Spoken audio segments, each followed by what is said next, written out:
A gente está de volta agora para conversar com o médico Walter Ferreira. Dr. Walter Ferreira é diretor do Banco de Sangue Dom Bosco e a gente vai entender hoje um pouco o funcionamento de um banco de sangue. Dr. Walter, seja muito bem-vindo aqui ao nosso jornal. Muito obrigado por ter vindo. Bom dia, Ronaldo. Bom dia a todos.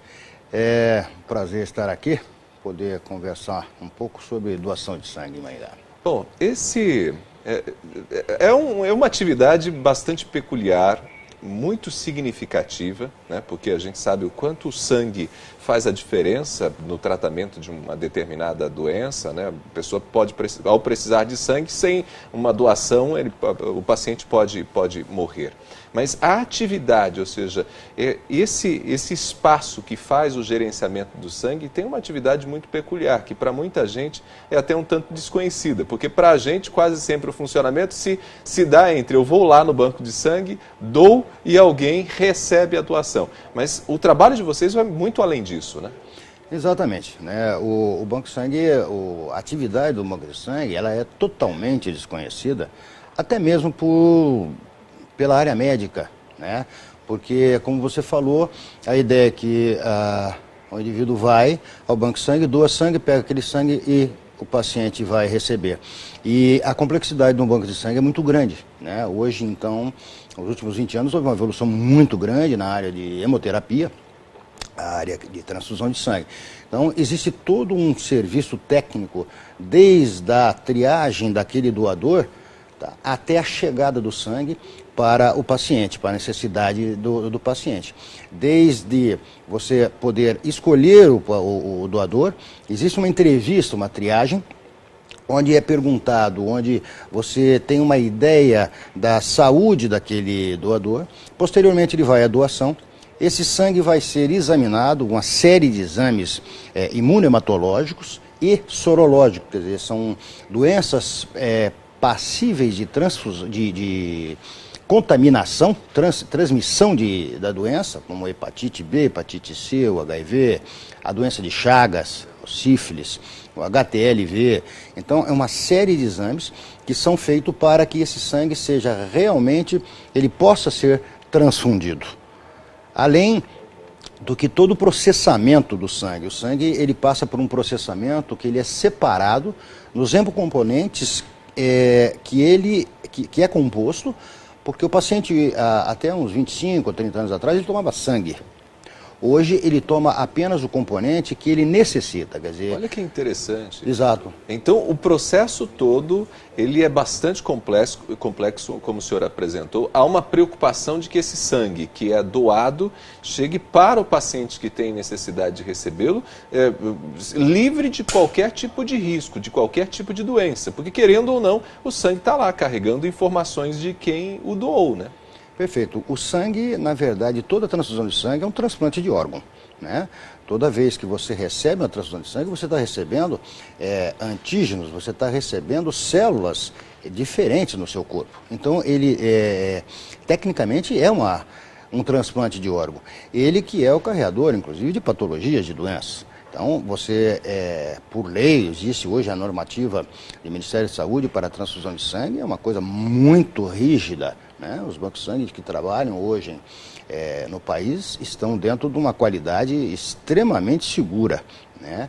Você tem necessidade de fazer todo esse cuidado, você está mexendo, trabalhando com um material biológico que será inserido na veia de um indivíduo, de um paciente.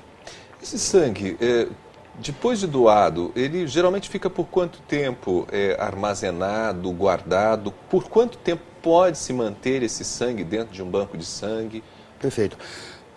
Cada componente, então, o sangue, nós dividimos ele no concentrado de hemácia, que é aquela parte vermelha que o indivíduo conhece como sangue. Ele tem uma validade de 35 dias. 35 dias. O plasma fresco congelado, que nós chamamos, que ele é separado, então... ele é congelado a menos 80 graus e posteriormente guardado em menos 20, 25 graus. Esse plasma tem validade por 1 ano. O crioprecipitado, que é um outro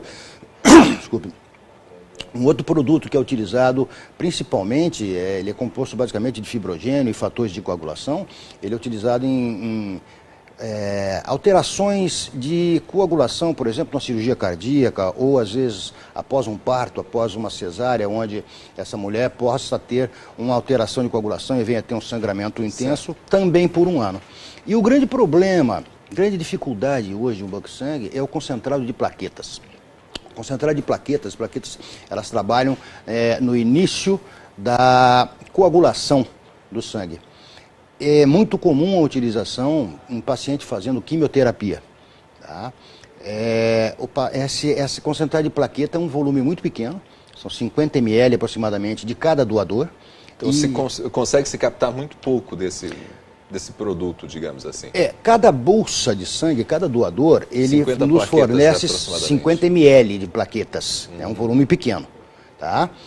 Porém, o paciente, quando toma a plaqueta, ele toma 8 a 10 plaquetas de 8 em 8 ou de 12 em 12 horas. Significa que no tratamento de um paciente há necessidade de um volume muito significativo de doadores. Perfeitamente. Tá? Então, por exemplo, para eu conseguir, vamos dizer, 16 plaquetas para um paciente, eu necessito de 16 a 20 e poucos doadores para conseguir.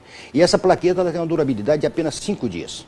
Não utilizou, ela é desprezada. Essa é uma das razões, então, de haver mobilizações, às vezes, bastante significativas para se conseguir 30 doadores, 40 doadores. Essa é uma das razões, é um dos motivos. Perfeito, porque nem todo doador que chega ao banco de sangue, ele se torna um doador. Em primeiro lugar. Então, quando é solicitado, por exemplo, 50 doadores, desses 50 doadores, provavelmente vão sobrar realmente 40 bolsas de sangue para o banco de sangue, porque a própria triagem médica já há uma seletividade, alguns doadores não podem doar por problemas clínicos, e outros são barrados, vamos dizer assim, pelo exame laboratorial. Então, nem todo doador que chega ao banco de sangue, o sangue dele realmente vai ser utilizado. Bom, isso mostra, inclusive para o nosso telespectador que está acompanhando a nossa conversa hoje, quanto é importante a doação, a pessoa se tornar um doador regular, porque ao fazer isso ele pode estar salvando uma vida que às vezes ele nem conhece, né?